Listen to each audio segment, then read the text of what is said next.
Selamat malam Ibu. Ya, selamat malam Bu Bidan. Ibu dengan Ibu siapa? Ibu Aulia Nurjannah. Ya. Usia berapa Ibu? 30 tahun. Rumahnya Di Cikarang. datang ke sini untuk? Konseling mengatur jarak kehamilan. Oh baik, kalau seperti itu. Jadi untuk mengatur jarak kehamilan ya itu sangat penting, karena kalau misalkan nih ibu tidak mengatur jarak kehamilan, banyak sekali hal-hal negatif yang akan ibu rasakan. Jadi mengatur jarak kehamilan itu minimal 2 tahun. Ya misal ibu punya anak pertama nih, Ya. terus punya anak lagi yang kedua. Nah itu ibu harus berjarak minimal 2 tahun. Seperti itu.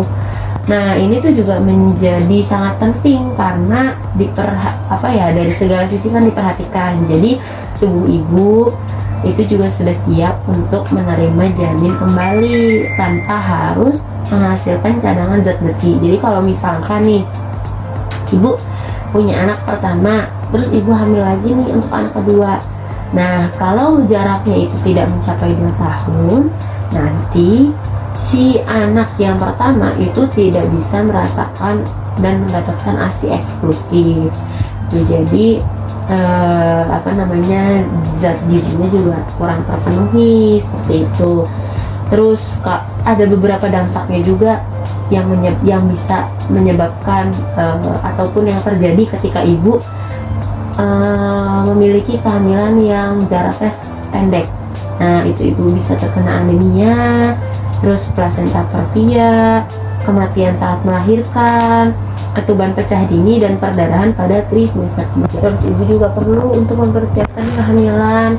Jadi untuk anak yang kedua seperti kondisi ibunya diperhatikan, terus pemeriksaan pra kehamilan, lalu dilihat juga kondisi anak pertamanya atau kondisi kakaknya gitu ya, dilihat juga sudah siap punya adik atau belum.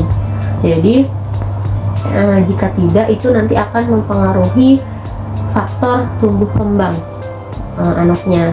Kedua ada faktor internal dan juga faktor eksternal. Jadi faktor internal itu meliputi perbedaan jenis kelamin, misalkan nanti lebih sayang ke yang laki-laki gitu.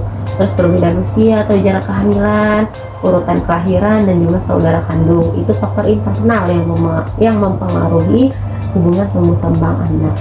Lalu untuk faktor eksternalnya itu meliputi jenis pola asuh dan atau sikap orang tua gitu ya.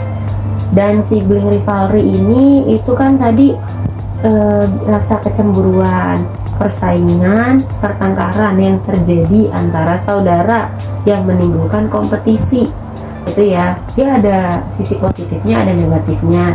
Kalau sisi positifnya itu dapat mendorong anak untuk mengatasi perbedaan karena mereka akan lebih terampil untuk menghargai nilai dan pandangan orang lain. Tapi untuk sisi negatifnya dirasakan itu secara berbeda oleh masing-masing anak, tergantung pada karakter dan pola asuh yang diberikan orang tua kepada anak. Dan lingkungan juga sangat mempengaruhi. Seperti itu Ibu. Bagaimana, apakah sudah paham? Ya, saya sudah paham. Ya, baik. Mungkin itu konselingnya dari saya. Nanti kalau masih ada yang mau ditanyakan atau masih ada yang mau dikonselingkan kembali, Bu boleh datang lagi ke sini. Terima kasih ya Bu ya. Ya.